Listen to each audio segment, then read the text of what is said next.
Bonjour et bienvenue dans l'info de ce jeudi du 10 septembre. Au sommaire de cette édition, l'exil forcé d'un commerçant manceau en Thaïlande. Il est soupçonné par la police locale d'avoir tenté de changer des faux euros avec la monnaie thaïlandaise. Le Sartois risque 18 mois de prison et ne peut pas rentrer chez lui pour l'instant. Dans ce journal, nous vous emmenons à la rencontre du manceau Anthony Abbas, quintuple vainqueur des 24 heures karting, alors que les essais libres du championnat du monde ont commencé ce jeudi sur le circuit international du Mans. Et puis, la 79e édition de la Foire du Mans a commencé également avec au programme le concours national charolais, très attendu par les éleveurs. Et vous le verrez, tous les moyens sont bons pour détendre les animaux avant le concours. L'invité de l'info ce soir, ce sera Lucien Ruimi, co-organisateur du premier festival international du film sur les artistes contemporains. C'est ce week-end au Mans. On commence donc ce journal par l'histoire de ce commerçant manceau à la retraite retenu en Thaïlande contre son gré où il risque 18 mois de prison.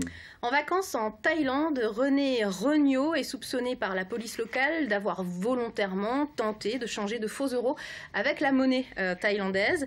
En attendant son procès, il est obligé de rester sur le territoire et vit un cauchemar. Ses amis ici se mobilisent. Florent Clavel. Exhibé tel un trophée au milieu de 3 policiers. Voici René Regnault, quelques heures après son arrestation à Phuket, en Thaïlande. C'était le 2 septembre. L'ancien patron manceau du bar le WSM venait juste de prendre sa retraite. Il est aujourd'hui soupçonné d'avoir voulu changer ses faux billets contre des bahts, la monnaie du pays. Pour son meilleur ami, cette histoire ne colle pas avec la personnalité de René. C'est quelqu'un de très droit, c'est pas un faussaire, on le connaît tous, quelqu'un de gentil. Il est très apprécié des commerçants du coin et puis de la ville du Mans en général. Donc on est tous choqués d'apprendre ça, quoi. L'intéressé affirme ignorer qu'il s'agissait de copies. Pas suffisant pour la police locale, René est envoyé en prison.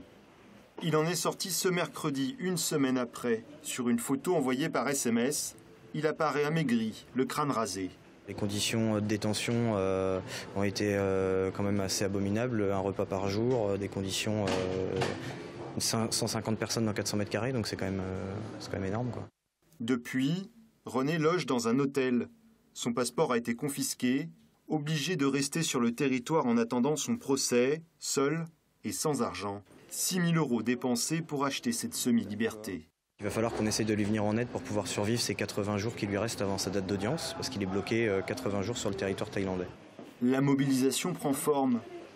Sur Facebook, ses amis commerçants ont créé un groupe ensemble avec René. L'idée, via le réseau social, inviter un maximum de monde au Café Crème, un bar manceau, à un rassemblement de soutien. Il est prévu jeudi prochain à 20 h. Le peu que chacun pourra donner, même si c'est 5, 10, 15, 1 €, ça va l'aider, ça lui permettra de manger et de passer des nuits. Je veux dire, là, je l'ai eu ce matin à 4 h du matin, parce que, compte tenu du décalage. Je veux dire, aujourd'hui, il en est même alloué à un cyclomoteur pour aller au consulat. De son côté, Rémi continue d'alerter les médias. Il envisagerait également de rendre visite à son ami en Thaïlande pour l'aider à tenir. Un moindre mal. Selon ses proches, René risque 18 mois de prison s'il est reconnu coupable, pour quelques centaines d'euros de faux billets. Un couple de Saboliens a été agressé à son domicile la semaine dernière. Une enquête pour agression à caractère sexuel est en tout cas ouverte au parquet du Mans, mais les circonstances qui entourent le viol présumé de l'homme et l'agression de sa compagne restent floues pour l'instant. Les faits remontent au 4 septembre dernier dans le quartier de Montreux à Sablé-sur-Sarthe. Après avoir été admis, les 2 quadragénaires très amochés, c'est le CHU au CHU d'Angers, donc le CHU a alerté les autorités. L'enquête de gendarmerie est en cours en ce moment même, notamment au domicile des 2 victimes. Direction le circuit international de karting à présent pour les essais libres du championnat du monde. Oui, c'est ce week-end et la course promet d'être passionnante tant le niveau est élevé. Parmi la vingtaine de prétendants au titre, le manceau de Sodicart, Anthony Abbas, quintuple vainqueur des 24 heures karting, rencontre avec Michael Texier et Amoun Chamsoudine. 11h30 ce matin, séance d'essai libre sur le circuit. Anthony Abbas préfère regagner les paddocks, histoire de ménager le moteur de son kart neuf. Le champion troque alors les gants pour le chiffon. Entre les séances, c'est assez long, donc là on trouve quelques petites occupations. Je donne aussi un coup de main à mon mécanicien, parce que il a du boulot, il faut qu'il change le moteur pour la prochaine. Une manière aussi de s'immerger dans l'ambiance de course, avec un objectif en ligne de mire pour le multiple champion de France. Bah, clairement, le podium, je pense que voilà, ça serait un beau résultat. Et puis s'il y a la victoire, ça sera encore mieux, quoi, forcément. Anthony fait partie des meilleurs pilotes présents ce week-end, mais il le sait, l'ambition est sans doute la qualité la mieux partagée sur le circuit, le talent aussi. Anthony Abbas, il a toutes ses chances, mais il fait partie des meilleurs. Ce sont tous des professionnels. Alors, on peut dire que 80%, allez, on va être modeste, 75% peuvent aller chercher le titre de champion du monde. C'est délirant, quoi. Je pense qu'on va avoir des super belles choses. Pour gagner au volant de sa Formule 1 du kart, Anthony pourrait bien avoir une botte secrète, son expérience de quintuple vainqueur des 24 heures. L'endurance, c'est une très bonne préparation. Parce que physiquement, c'est dur, parce qu'ils font des runs d'1 heure. Et puis sur la concentration, quand vous êtes fatigué, il faut tenir. Et là-dessus, par contre, ça amène énormément. Résultat, dimanche, pour la finale. Beaucoup d'événements, décidément, en Sarthe ce week-end, puisque la foire, vous le savez, a ouvert ses portes ce jeudi. 79e édition pour l'un des grands rendez-vous commerciaux de l'année dans le département. 100 000 visiteurs sont attendus. Beaucoup iront sans doute assister au concours national charolais, où 500 bêtes reproductrices seront présentées. La veille de ce grand concours qui débute donc vendredi, il convient de préparer les animaux et surtout d'éviter le stress. Un sujet sur des images de Bérénice Angot. Après des centaines de kilomètres en camion, ces veaux nés en début d'année sont un tantinet stressés. Les veaux, c'est leur première sortie, donc ils n'ont pas l'habitude de voir autant de monde, de voir du bruit comme ça, du mouvement. Donc c'est important qu'ils soient auprès de leur mère pour pouvoir plus facilement les manipuler quand même. Pour Léopold, 7 mois, 530 kilos, le voyage a été moins long. Il vient de Mansigné, en Sarthe. Lui est plutôt calme ce matin. Pour son éleveur, la clé, c'est de privilégier le dialogue avec l'animal. Moi, j'ai l'habitude de leur parler. Et je ne sais pas si tu as remarqué, mais quand on lui parle, il écoute l'oreille, il tend l'oreille. Et quand un animal il répond comme ça en parlant, déjà, il y a la moitié du boulot de fait, quoi. La mère de Léopold va concourir comme 500 autres animaux reproducteurs au national charolais. Il convient de lui faire une beauté. Après une bonne douche, massage et frisette sont au programme. On passe un cosmétique de façon que on fasse un peu de frisette, que ce soit plus joli. Et voilà, cacher les défauts si vous voulez un petit peu. Au niveau de la pointe d'épaule, faire remonter. Et remonter au niveau de la cuisse aussi. Soigner ces bêtes, les bichonner, les 150 éleveurs sartois présents dans les stands veulent faire bonne figure. Cette 79e édition de la Foire du Mans est marquée par la crise qui secoue le monde agricole depuis quelques mois. La période est difficile, mais certains ont trouvé des marchés de niche, comme la famille Galmard.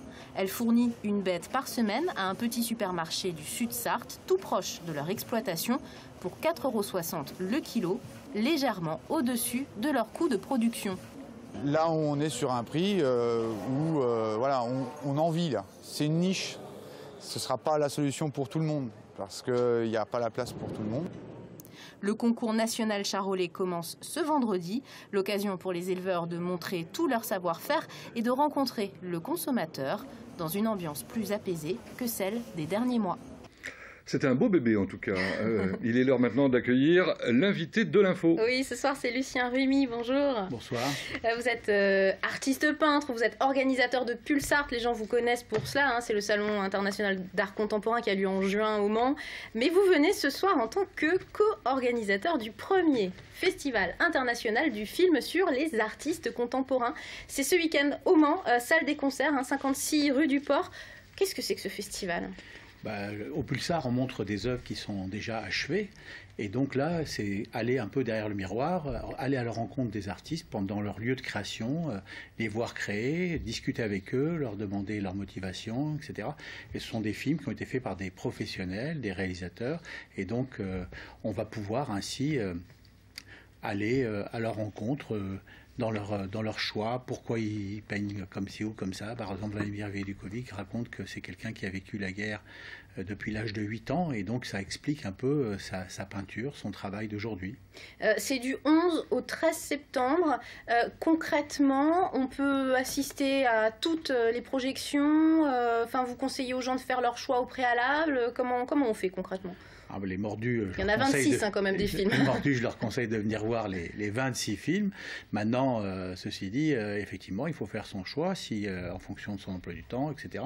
Et donc, il y a effectivement de grands artistes. Et moi, je considère que, si vous voulez, c'est une sacrée émotion de voir ces artistes-là créer. On voit Velikovic qui, tac, avec une plume et de l'encre de Chine, il tire un trait. Et puis après, avec la main, il donne une émotion à ce trait. C'est simplement en lui passant sa paume dessus.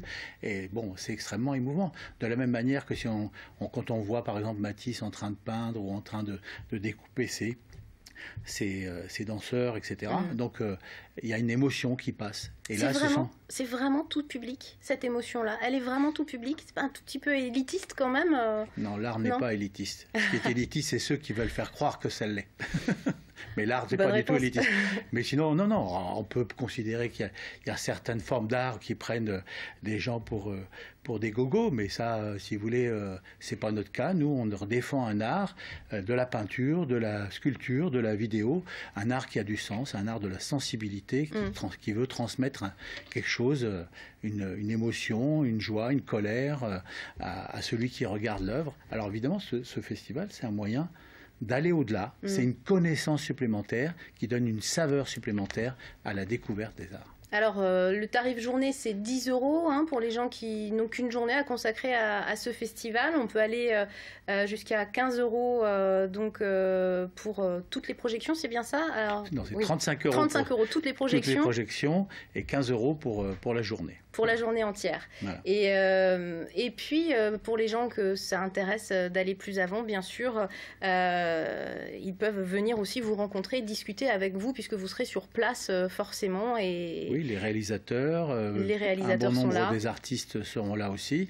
Et donc, il y a des espaces rencontres où, justement, le public, mais aussi les artistes pourront aller à la rencontre de ces réalisateurs, créer des projets. Parce que c'est pas simplement un festival, c'est aussi un endroit où on espère que se créeront des projets, se créeront des films, se créeront des rencontres. De l'art, c'est du cinéma vivant et de l'art vivant. Merci Lucien Rumi d'être venu nous présenter. Je rappelle, c'est du 11 au 13 septembre à la salle des concerts du Mans. C'est ainsi que se termine l'info. Dans un instant, l'actu vue par les entrepreneurs. Aujourd'hui, on va parler entreprise et karting avec Dominique Foussier.